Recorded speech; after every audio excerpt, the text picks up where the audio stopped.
Zach Weaver. This is my Antigone concept board. So in the board, there are three design concepts of line, color, and texture, representing the play of Antigone. Starting with line, there's three lines representing three main characters in the play: Creon, Ismene, and Antigone is the white line. Starting with Antigone's white line, it is straight, going almost all the way across the length of the board. In the play, Antigone is very determined. She knows her goals, and even though that they go against Creon's edict, she knows what she has to do, and she is set on doing it. And Ismene's line is curvy, and it goes neither with Creon's red line or with Antigone's white line. It goes across both of them. So it's represents how Ismene is wishy-washy and does not pick a side. When in the beginning, when she's talking to Antigone, they both agree that they have to bury their brother and give him a proper burial. And then later on in the play, she talks to Creon, and she agrees that Antigone has to follow the edict. And it shows, going across both, shows her indecision and lack of decisiveness with her morals. Creon's line is straight, going across up the opposite way of Antigone.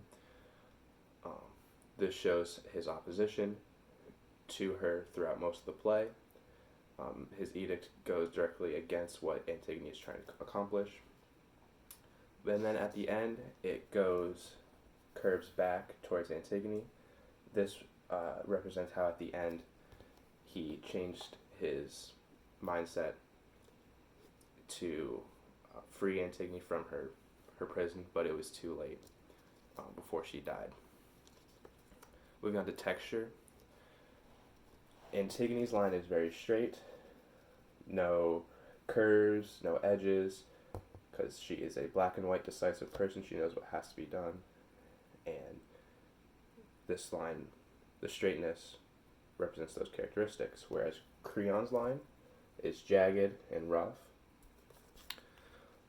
The roughness represents his abrasiveness and stubbornness for not changing the edict, not allowing his own family member to be buried properly.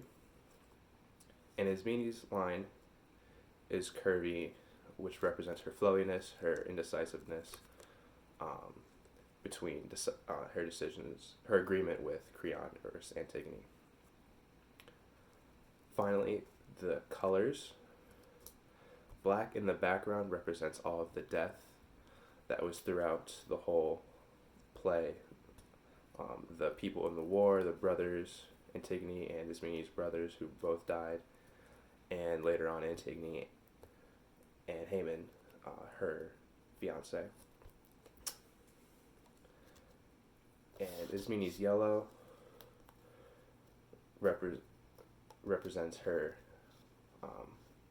wishy-washy, her indecisive, how it's not, as like compared to Antigone's black and white. She knows what she wants, she knows her goals, where Ismene is undecisive, doesn't know quite what she wants, she goes both ways. And Creon's line, which is red, represents his anger, and again his indecisiveness, his abrasiveness and stubbornness throughout most of the play.